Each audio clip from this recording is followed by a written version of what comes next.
মূলত আল্লাহ সবসময় আপনার খেয়াল রাখছেন। তিনি তাহলে আপনি কি বলতে চান আল্লাহ একজন বড় ভাইয়ের মতো? একেবারেই আপনার সুরক্ষার জন্য আপনি তাকে ব্যবহার করছেন, আপনি তাকে ছেড়ে দেবেন না। আপনি জানেন আমি কি বলছি।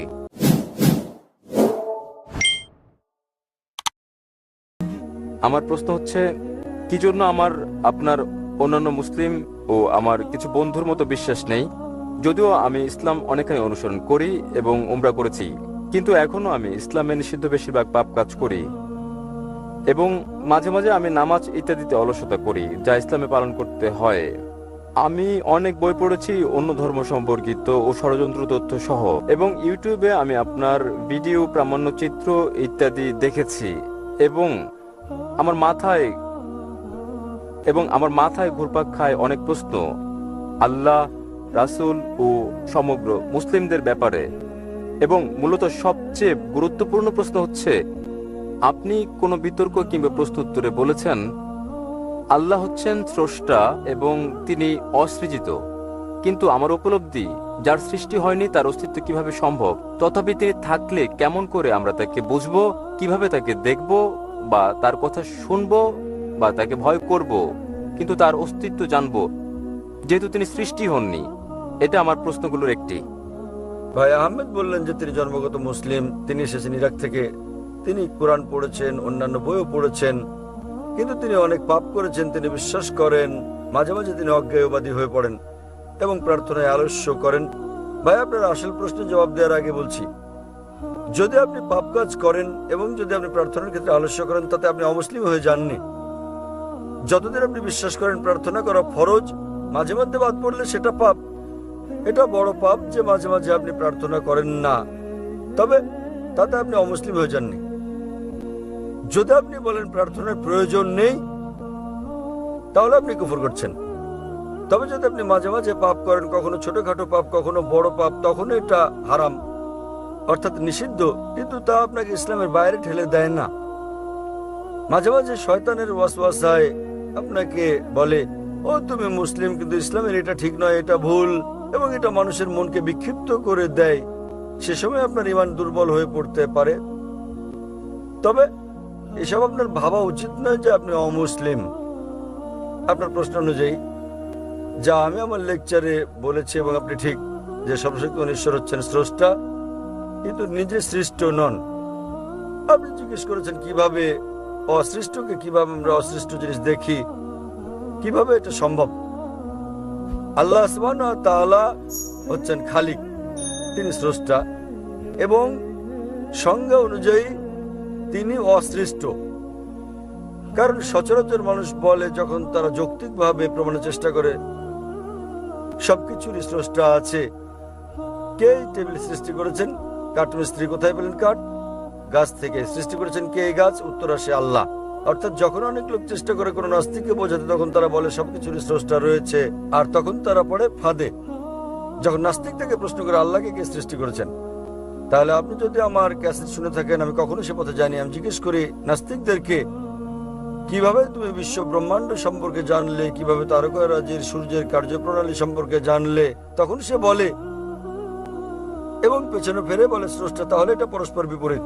যদি আপনার জানা থাকে কিভাবে যুক্তি দিতে হয়, আপনি এই সমস্যা নিয়ে কখনোই নাস্তিকের ফাঁদে পা দেবেন না। মুসলিমরা, বিশ্বাসীরা আল্লাহকে সৃষ্টির ব্যাপারে বলেন সংজ্ঞাগতভাবে আল্লাহ হলেন অসৃষ্ট। এবং যদি আপনি প্রশ্ন করেন আল্লাহকে কে সৃষ্টি করেছেন, যদি আমার লেকচার শুনে থাকেন, আমি উত্তরটা দিয়েছি। ধরেন এক ব্যক্তি এসে আমাকে বলল যে আমার ভাই জন। হ্যাঁ, আমি জানি, আমি দেখেছি, আমি শুনেছি, তবে আমি বলতে চাই কিভাবে তিনি বিরাজ করেন সেটাই আল্লাহ, যদি তিনি অসৃষ্ট সেটাই হন। আপনি ও আল্লাহর মধ্যে তফাৎ। তিনি কিভাবে বিরাজমান, মানে তিনি বিরাজিত ছিলেন পূর্ব থেকে, তার কোনো শুরু নেই। আপনার এবং আমার শুরু আছে মানুষের বেলায়, আর সেটাই আমাদের ও আল্লাহর মধ্যে পার্থক্য। আপনি বলতে পারেন না যে আল্লাহকে আমাদের মতো হতে হবে। যদি আল্লাহ আপনার আমার মতো হন, তাহলে তার ইবাদত করবো কেন? তাই আপনি কি বিগ ব্রাদারের ঘটনা কখনো শুনেছেন? এটি ব্যবহৃত হয় বিভিন্ন ক্ষেত্রে ও রাজনৈতিক কার্যকলাপে জনসাধারণকে নিয়ন্ত্রণ করতে। এই ধারণায় অনেক দেবদেবী যুক্ত করে পরবর্তীতে এটিকে একটি একেশ্বরবাদী ধর্মে পরিণত করা হয়েছে, বিষয়টিকে সহজ করার বিগ জন্য। ব্রাদার আমি কখনো শুনি। বিগ ব্রাদার ধর্মের নাম? এটি একটি ধর্ম, এটা হচ্ছে একটি মতবাদ, একটি ধারণা, মূলত উদাহরণ। এতে কি বলা হয়েছে? কি?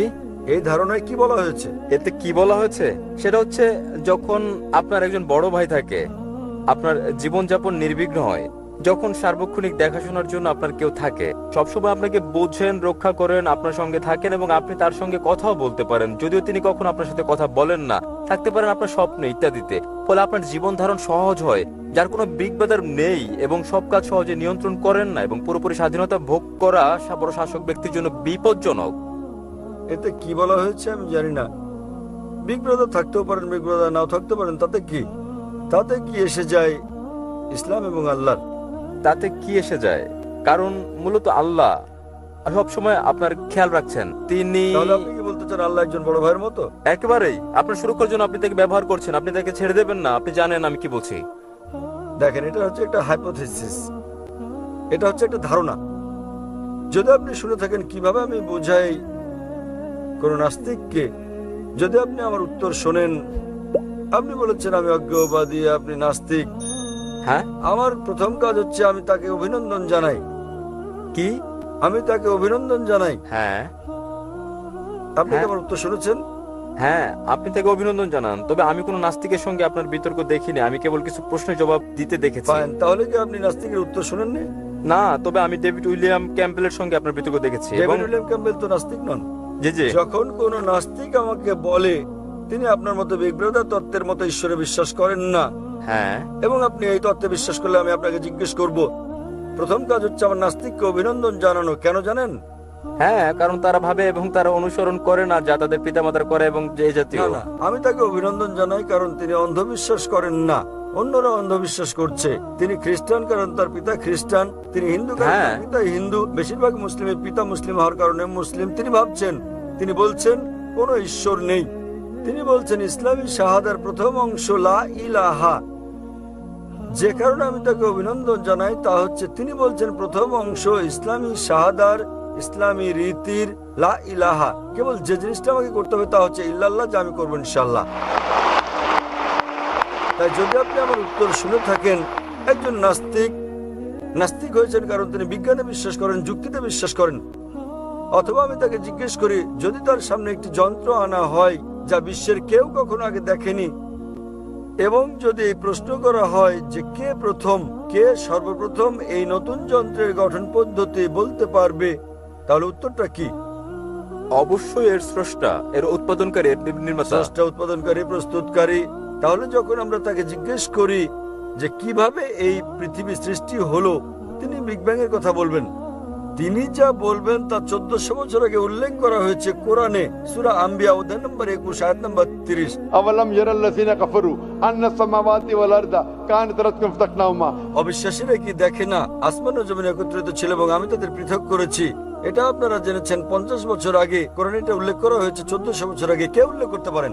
ঠিক আছে, বিভিন্ন সভ্যতা 2000 বা 5000 খ্রিস্টপূর্ব সালে, ইসলাম কিংবা খ্রিস্ট ধর্মের আগে, সে সময় বিভিন্ন সভ্যতা ছিল, তারা জ্যোতির্বিজ্ঞানে পারদর্শী ছিল এবং তারা এখন আমরা যা জানি তার চেয়ে বেশি জানতো আমাদের সৌরজগৎ সম্পর্কে। ভাই, আপনার বিজ্ঞান সম্পর্কে জ্ঞান কম, গভীর নয়। আমি একমত।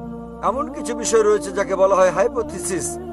উদাহরণস্বরূপ আমরা জানতে পেরেছি, আমাদের কাছে প্রমাণ আছে যে পৃথিবীকে ডিম্বাকৃতি বলা হয়েছে 1577 সালে।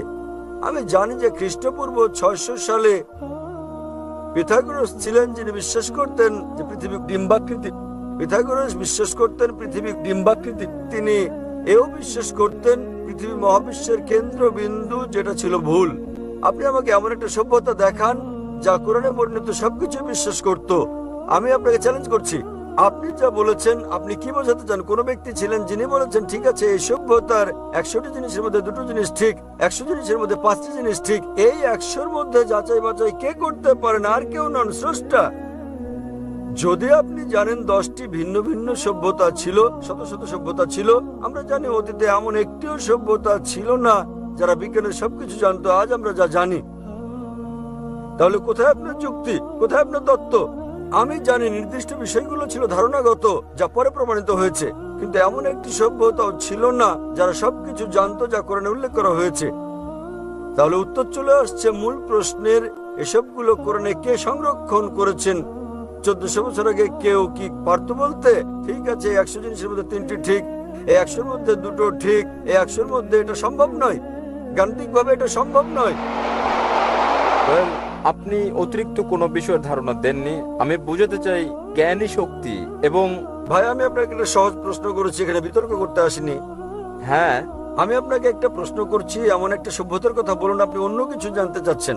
আমরা হ্যাঁ। এখানে আলোচনায় বসিনি, আপনি রুমে আসতে পারেন আলোচনার জন্য।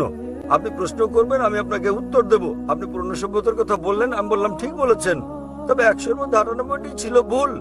তাই আমি আপনাকে জিজ্ঞেস করি, কে এসব কোরআনে উল্লেখ করেছেন? আপনি এখন অন্য কিছু হ্যাঁ, বলছেন। হ্যাঁ, আমি আপনাকে সাধারণ প্রশ্ন জিজ্ঞেস করছি, 2 যোগ 2 সমান কত? আপনি বলছেন, আমি বলছি 3 গুণ 3 সমান কত? আমি আপনার নাম জিজ্ঞেস করছি, আপনি বলছেন আপনি কোথায় থাকেন। হ্যাঁ। আমি আপনাকে একটা সাধারণ প্রশ্ন করছি, আমাকে একটা সভ্যতার নাম বলেন যার সবকিছু ছিল যা কোরআনে উল্লেখ আছে।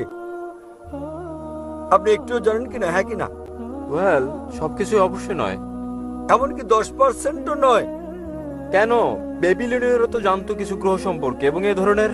কোরআনে কেবল গ্রহের কথাই বলা হয়নি, কোরআনে হাজারো জিনিসের কথা বলা হয়েছে। ধরেন 1000 জিনিস কোরআনে আছে, এই 10% সমান 100টা জিনিস। বেবিলনীয়রা কি পবিত্র কোরআনের 100টি বিষয় সম্পর্কে জানতো? না, কারণ তারা পারতো। আপনি জানেন না, তারা 5-6টি জিনিস জানতো। পার্সেন্টেজের হিসেবে খুবই কম। অবশ্যই। তাহলে কোরআনের রচনাকারী হতে পারেন কে? সৃষ্টিকর্তা ছাড়া কোনটি ঠিক কোনটি ভুল জানার জন্য বর্তমানে বিজ্ঞান সুপ্রতিষ্ঠিত করেছে ব্যাবিলনীয়দের উল্লেখিত ধারণা অনেক শতাব্দী পর আজ প্রমাণিত হয়েছে। তাহলে অতীতে ছিল এগুলো শুধুমাত্র ধারণা, যার মধ্যে অনেকগুলো বাতিল হয়ে গেছে, কয়েকটি গৃহীত হয়েছে। অতএব যেগুলো শতভাগ সঠিক তার সবগুলো সন্নিবেশিত করেছেন স্রষ্টা, অন্য কেউ নয়। আশা করি উত্তরটা পেয়েছেন। হ্যাঁ।